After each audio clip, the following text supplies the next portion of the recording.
जय हिंद फ्रेंड्स। मैं Avinash Shukla, MPPSC aspirants. History का एक महामैराथन क्लास लेकर मैं आज से आ रहा हूँ, जो प्रतिदिन मैं लेकर आऊँगा। और उससे अभी प्री में जो 17 दिसंबर को अपना प्री होने वाला है, उसमें 100% आपको इससे एक भी क्वेश्चन बाहर नहीं मिलेगा। इसकी 100% मैं गारंटी लेता हूँ। ठीक है, तो चलिए प्रारंभ करते हैं। प्राचीन भारतीय इतिहास जानने के महत्वपूर्ण स्रोत क्या हो सकते हैं? पुरातात्विक स्रोत हो सकता है, साहित्यिक स्रोत हो सकता है और विदेशी यात्रियों के विवरण हो सकते हैं। ठीक है, तो सबसे पहले हम देखते हैं पुरातात्विक स्रोत कौन कौन से हैं। प्राचीन भारत के अध्ययन के लिए पुरातात्विक सामग्रियों जिसका सर्वाधिक प्रामाणिक है। इसके अंतर्गत मुख्यतः हम अभिलेख, सिक्के, स्मारक, भवन, मूर्तियाँ, चित्रकला आदि लेते हैं। ठीक है, तो सबसे पहले हम लोग देखेंगे अभिलेख। अभिलेख से हमें क्या जानकारी प्राप्त होती है? पुरातात्विक स्रोतों के अंतर्गत सर्वाधिक महत्वपूर्ण स्रोत अभिलेख होते हैं। प्राचीन भारत के अधिकतर अभिलेख पाषाण शिलाओं मतलब पत्थरों में, स्तंभों में, ताम्रपत्रों में, दीवारों और प्रतिमाओं पर उत्कीर्ण किए गए हैं। सर्वाधिक प्राचीन अभिलेख मध्य एशिया के बोगस कोई नामक स्थान से लगभग 1400 ईसा पूर्व में मिले हैं। इस अभिलेख में इंद्र, मित्र, वरुण और नाशत्य आदि वैदिक देवताओं के नाम मिलते हैं। भारत में सबसे प्राचीन अभिलेख अशोक के हैं, जो 300 ईसा पूर्व के लगभग हैं। जैसे मास्की अभिलेख, गुर्जरानी टूर और उदगोलम अभिलेख से प्राप्त अभिलेखों से अशोक के नाम का स्पष्ट उल्लेख मिलता है। इन अभिलेखों से अशोक के धर्म और राजत्व के आदर्श पर पर्याप्त प्रकाश पड़ता है। अशोक के अधिकतर अभिलेख ब्राह्मी लिपि में लिखे गए हैं। केवल उत्तर पश्चिमी भारत के कुछ अभिलेख जो हैं अफगानिस्तान की जो इधर हैं खरोष्टी लिपि में लिखे गए हैं। खरोष्टी लिपि फारसी लिपि की भांति दाईं से बाईं ओर लिखी जाती है। हमारी जो देवनागरी लिपि है वो बाएं से दाएं लिखी जाती है, जबकि अन्य लिपि जो जैसे हैं खरोष्टी दाईं से बाईं ओर लिखी जाती है। लघमान एवं शरेकुना से प्राप्त अशोक के अभिलेख यूनानी तथा आर्मेयिक लिपियों में लिखे गए हैं। इस प्रकार अशोक के अभिलेख मुख्यतः ब्राह्मी, खरोष्टी, यूनानी तथा आर्मेयिक लिपि में मिले हैं। प्रारंभिक अभिलेख गुप्त काल से पूर्व के प्राकृत भाषा में है, और जैसे ही गौतम बुद्ध और जैन मुनियों का आगमन हो जाता है तो हमें कुछ संस्कृत और पाली भाषा में भी अभिलेख प्राप्त होने लगते हैं। किंतु गुप्त और उसके गुप्तोत्तर काल के अधिकतर अभिलेख संस्कृत में मिले हैं। कुछ गैर सरकारी अभिलेख जैसे यवन राजदूत हेलियोडोरस का बेश नगर विदिशा हमारे मध्य प्रदेश में है। विदिशा से प्राप्त गरुड़ स्तंभ लेख, जिसमें द्वितीय शताब्दी ईसा पूर्व में भारत में भागवत धर्म के विकसित होने के साक्ष्य प्राप्त होते हैं। मध्य प्रदेश के एरण जो हमारे सागर में है, मध्य प्रदेश के एरण से प्राप्त बाराह प्रतिमा पर हूणराज तोरमाण के लेखों का विवरण मिलता है। आपसे क्वेश्चन पूछा जा सकता है कि एरण से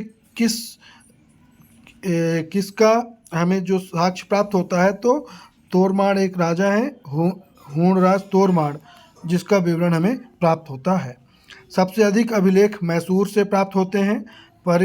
पर्सिपोलस और बेहिस्तून अभिलेखों से पता चलता है कि ईरानी सम्राट दारा ने सिंधु नदी की घाटी पर अधिकार कर लिया था।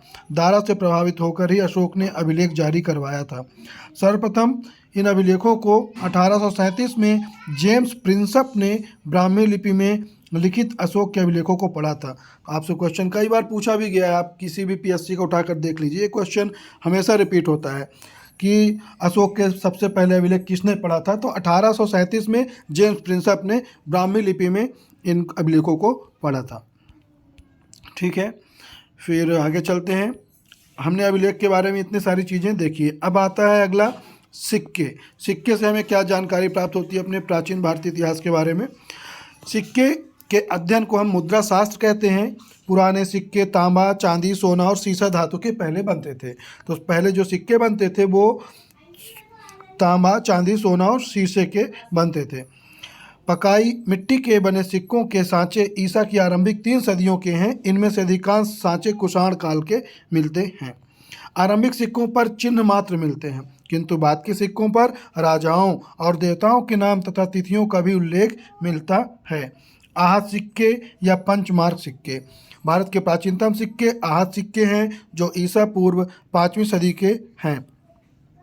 ठप्पा मारकर बनाए जाने के कारण भारतीय भाषाओं में इन्हें आहत मुद्रा कहा जाता है। आहत मुद्रा क्यों कहा जाता है? क्योंकि सील में ठप्पा मारकर ही इनका निर्माण किया जाता था। आहत मुद्राओं की सबसे पुरानी निधियाँ होडस पूर्वी उत्तर प्रदेश और मगध में मिलती है। आरंभिक सिक्के अधिकतर चांदी के होते हैं, जबकि तांबे के सिक्के बहुत कम थे। ये सिक्के पंचमार्क सिक्के कहलाते थे। इन सिक्कों पर पेड़, मछली, सांड, हाथी, अर्धचंद्र आदि आकृतियां बनी होती थी, इसलिए इन्हें पंचमार्क कहते हैं। पंचमार्क जैसे क्या क्या आपसे क्वेश्चन पूछ देगा, पंचमार्क में क्या नहीं आता है? तो पेड़ था, मछली, सांड, हाथी और अर्धचंद्र आकृति बनी होती थी, इसलिए इन चांदी के सिक्कों को पंचमार्क कहा जाता था। ठीक है, आहत सिक्कों पर बने निशान देख सकते हैं आप लोग। ये बना हुआ मछली बना हुआ है, सूर्य बना हुआ है। सर्वाधिक सिक्के मौर्योत्तर काल में प्राप्त होते हैं, जो विशेषतः शीशे, चांदी, तांबा और सोने के हैं। सातवाहनों ने शीशे और गुप्त शासकों ने सोने के सर्वाधिक सिक्के जारी किए थे। कई बार प्रश्न उठा है कि शीशे के सिक्के सबसे पहली बार किसने जारी किया था? तो सातवाहन राजाओं ने शीशे के सिक्के सबसे पहले जारी किए थे, और गुप्त शासकों ने सर्वाधिक सोने के सिक्के जारी किए थे। सोने के सिक्के सबसे पहले यूनानियों के द्वारा जारी किया गया था, और लेकिन सबसे ज़्यादा अगर किसने जारी किया तो गुप्त शासकों ने किया है। सर्वप्रथम लेख वाले जो स्वर्ण सिक्के हिंद यूनानी शासकों ने चलाए। अभी जैसे मैंने बताया था कि सबसे पहले जो सोने के सिक्के हैं यूनानियों के द्वारा चलाया गया था, लेकिन सर्वाधिक मात्रा की अगर हम बात करेंगे तो गुप्त शासकों के द्वारा चलाया गया। मूर्तियों से हमें क्या जानकारी प्राप्त होती है?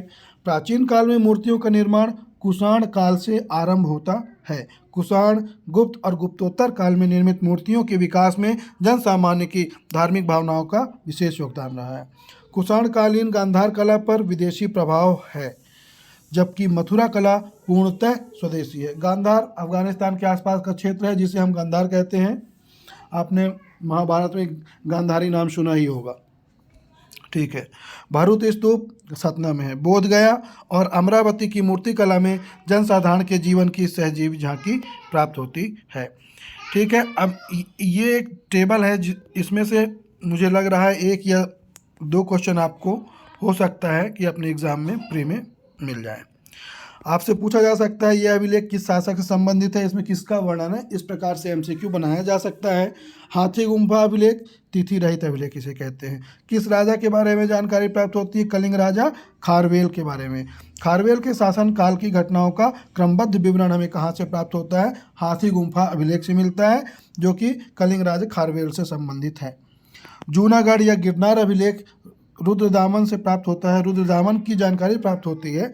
रुद्रदामन की विजय, व्यक्तित्व और कृतित्व का विवरण हमें जूनागढ़ अभिलेख से प्राप्त होता है। रुद्रदामन सातवाहन शासक है। नासिक अभिलेख से फिर सातवाहन शासक गौतमी बलश्री के बारे में जानकारी प्राप्त होती है। तो नासिक अभिलेख से हमें किसकी जानकारी प्राप्त होती है? गौतमी बलश्री। गौतमी पुत्र सातकर्णी के सैनिक सफलताओं तथा सातवाहन एवं अन्य कार्यों का विवरण प्राप्त होता है। प्रयाग प्रशस्ति या प्रयाग स्तंभ लेख समुद्रगुप्त के बारे में जानकारी प्राप्त होती है। समुद्रगुप्त की विजय और नीतियों का पूरा विवेचन हमें कहाँ से प्राप्त होता है? प्रयाग स्तंभ लेख से समुद्रगुप्त के बारे में जानकारी प्राप्त होती है। ठीक है, आपसे यह पूछ देगा कि ये अभिलेख किसके बारे में जानकारी देता है। ठीक है, तो आप इसे एक बार अपने आंखों से देख लीजिए और एक बार याद करने की कोशिश करिए।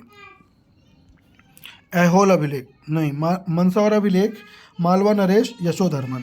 मंदसौर अभिलेख मालवा नरेश यशोधर्मन के बारे में जानकारी देता है। यशोधर्मन की सैनिक उपलब्धियों का वर्णन हमें मंदसौर अभिलेख से प्राप्त होता है। ऐहोल अभिलेख पुलकेशिन द्वितीय के बारे में, हर्ष पुलकेशिन द्वितीय के युद्ध का विवरण हमें ऐहोल अभिलेख से प्राप्त होता है।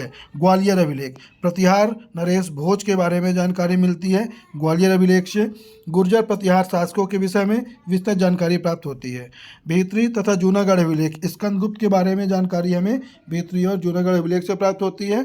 स्कंदगुप्त के जीवन की महत्वपूर्ण घटनाओं का विवरण हमें भीतरी और जूनागढ़ अभिलेख से प्राप्त होता है। फिर देवपाड़ा अभिलेख बंगाल शासक विजय सेन के बारे में हमें जानकारी मिलती है देवपाड़ा अभिलेख से। विजय सेन के शासन की महत्वपूर्ण घटनाओं का वर्णन किया गया है। ठीक है फ्रेंड्स, तो ये एक मेरे द्वारा छोटा सा प्रयास किया जा रहा है। तो निरंतर मैं इसे अभी 17 दिन तक कंटिन्यू हिस्ट्री, जियोग्राफी, पॉलिटी जितने भी प्रीवियस ईयर के क्वेश्चंस आए हैं, और मुख्य फोकस मेरा हिस्ट्री पे रहेगा। हिस्ट्री का मैराथन मैं प्राचीन इतिहास से लेकर के आधुनिक इतिहास तक पूरा संपूर्ण कवर कराऊंगा, और इसके बाहर एक भी क्वेश्चन नहीं जाएगा। जहाँ तक संभावना है, अब एक दो क्वेश्चन तो जा सकते हैं, लेकिन आप कोशिश करेंगे तो इसको हिस्ट्री के एक भी क्वेश्चन इससे बाहर नहीं जाएंगे। ठीक है फ्रेंड्स, जय हिंद, जय भारत।